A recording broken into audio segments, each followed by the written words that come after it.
Hey guys, Spirit of the Law here. Recently, I made a video looking at the worst cavalry civs in AoE2. No spoilers for that video, but a comment that popped up a few times is that I may be underestimating Dravidian light cavalry after Wootz Steel. This is of course the unique tech letting them ignore enemy melee armor, and I admit I don't think too much of the unit as a whole, but I'm open to having my mind changed on the topic. While we're at it, I've also been thinking about doing a video about how underrated Teuton Scout Cavalry in Imperial Age is, at least in some roles. So we'll take a look at both of these units at once, which are potentially flying under the radar, and not as lacking as they initially appear.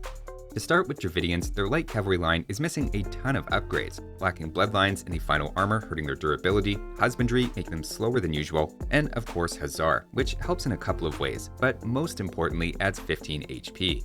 The main question here is whether or not that's fully offset by Wootz Steel, letting their attacks ignore enemy melee armor, which is worth anywhere from +1 or 2 up to +99 attack against Furious the Monkey Boy. It's very context dependent. The Teuton Scout, in contrast, has bloodlines and all of the blacksmith techs, as well as +2 melee armor in Imperial Age from the Civ bonus, though of course importantly lack light cavalry, which adds 15 HP and 2 attack, while also missing out on the benefits of Hussar and husbandry as well. The easiest way to sum these up would be that Dravidian light cavalry is a glass cannon, whereas the Teuton Scout has armor working in its favor, but notably lower attack. To get a wider sense than just the two head-to-head, we're going to see how both do in a variety of situations compared to some familiar benchmarks. We'll see how they perform compared to first the Korean Hussar, which is an obvious contender for the worst light cavalry line in the game, missing bloodlines in the final armor plus attack upgrade without any makeup bonus. Next is Chinese or Bengali light cavalry, which are inoffensive and unremarkable, as just light cavalry with all generic upgrades. Next, we'll have Spanish or Hunnic Hussars, which are just fully upgraded without any extra stat buffs. And last is the Maulians, who have firm buff for +5 attack, but is functionally +3 as they're missing Blast Furnace. There are many other great light cavalry lines, like Mongols with more HP, Tatars with more armor, Turks with +1 pierce armor, Magyars and Berbers with their discounts, Sicilians taking less bonus damage, and so on. I just want to focus on these few key ones, plus the Maulians, as their unique tech feels the closest to Dravidians. I'm not going to worry about the upgrade costs throughout the video, though we can take a quick look at those. Not surprisingly, the Hussars are the most expensive, and Teutons are the cheapest. So that was admittedly a lot of setup, but now we can jump in, where I'll be consistent in using these colors for each civ to make the comparisons as easy as possible to follow along with.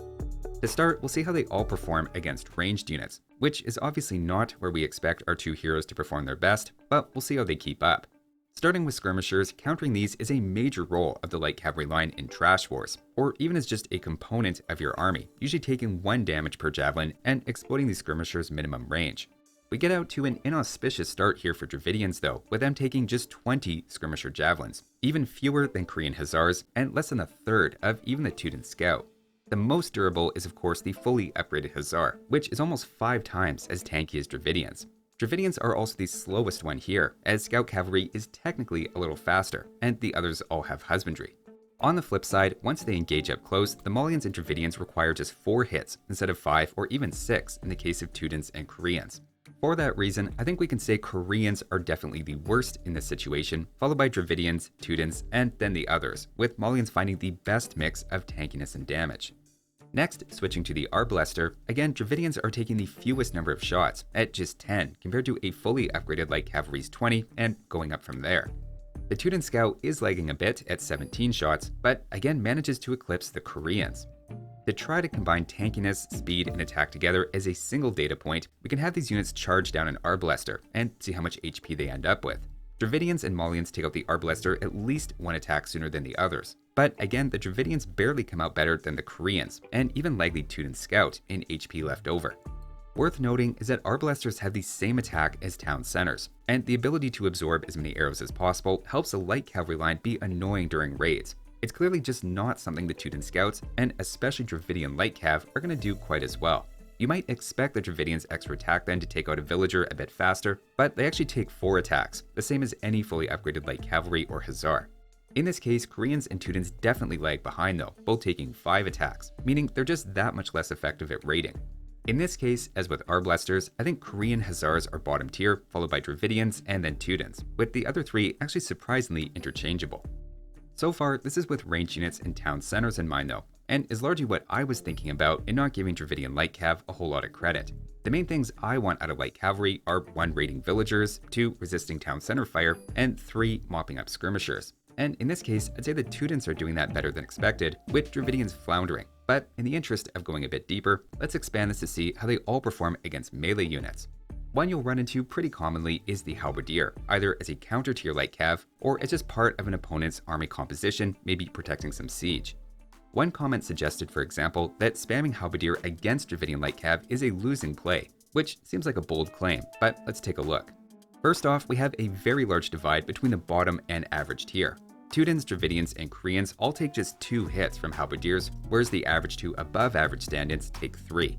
On the flip side, Dravidians and Maulians having more attack than the others means they take just 6 hits to bring down a halberdier compared to 8 or even 10 in the case of Teuton scouts and Koreans.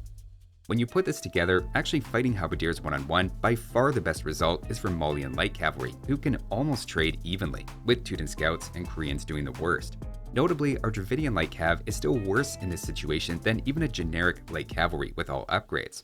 While they are doing 3 extra damage to halberdiers per attack, the fact they're taken out in 2 hits makes halberdiers a perfectly cromulent, and in fact downright effective counter from what I can see.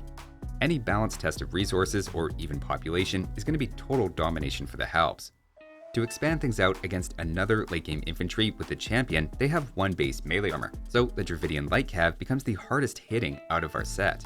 At the same time, Dravidians are unique here for only receiving 4 attacks before dropping, compared to 5, 6, or even 7 for the others. When everything is combined and they fight one-on-one, Maulians again come out the best, almost trading 1 for 1, with Dravidians in third, and Teuton scouts again outpacing the Korean Hussar in a bit of an upset.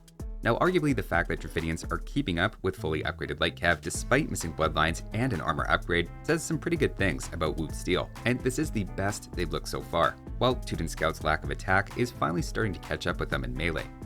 Moving along to cavalry, an obvious test I've neglected until now is simply how they all do against each other.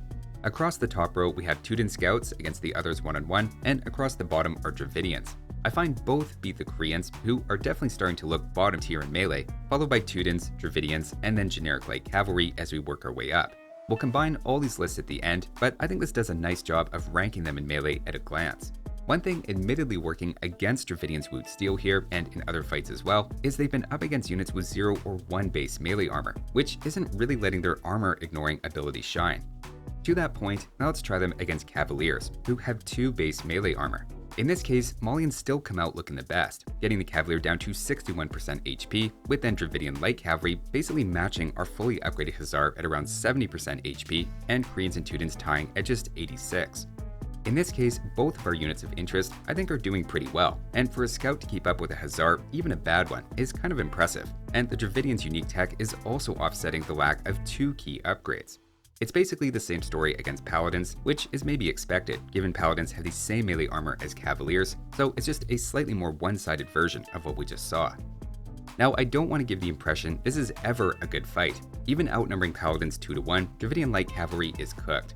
We're talking about different shades of losing, and no light cavalry line should ever be expected to keep up with Paladins, obviously. Looking at a few other interesting cases, one is monks, which light cavalry counter thanks to some innate conversion resistance and bonus damage. Worth keeping in mind is that monks outside of Bengalis have 0 melee armor, but notably Maulian light cavalry and generic Hussars take them out 1 attack sooner than the others. I might put Dravidians and Teuton scouts in the bottom tier in this role, as remember both lack husbandry. Notably, Wootz Steel also does nothing against siege units, and again Maulian light cavalry are top tier, while Teutons and Koreans require 1 extra attack, making them bottom tier.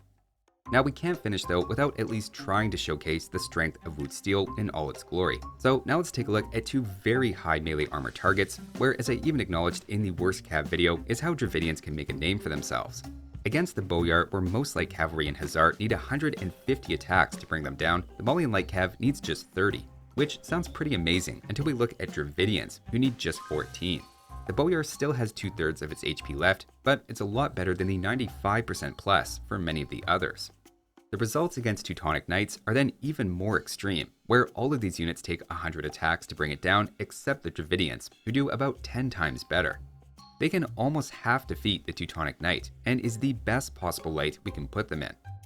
So those are the matchups that jump to mind for me, and now let's put it all together. Assigning points for the standings in all the tests we saw, the Maulians were obviously the most consistently good, winning nearly all the tests and showing extra attack can be a very powerful boost for the scout line if combined with enough tankiness.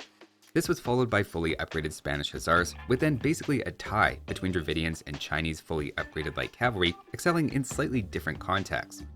Obviously, the Boyar and Teutonic Knight category was just for Dravidians, but even outside of that, they did relatively well against the heavy cavalry and champions. I'll admit, as you step outside of ranged units, Dravidians start to look better than I may have given them credit for. Next best, we had Teuton Scouts, whose melee armor didn't help as much as I may have hoped, but was enough to land ahead of the Korean Hussars in dead last. Maybe the biggest takeaway for me isn't so much how well Dravidians, and to a lesser extent Teutons performed, but how bad the Korean Hussar is. Now this was never intended to be a hit piece on Dravidians, or even Koreans, as it seems to have veered into, and Wootz Steel is unquestionably a fantastic upgrade for Dravidian infantry.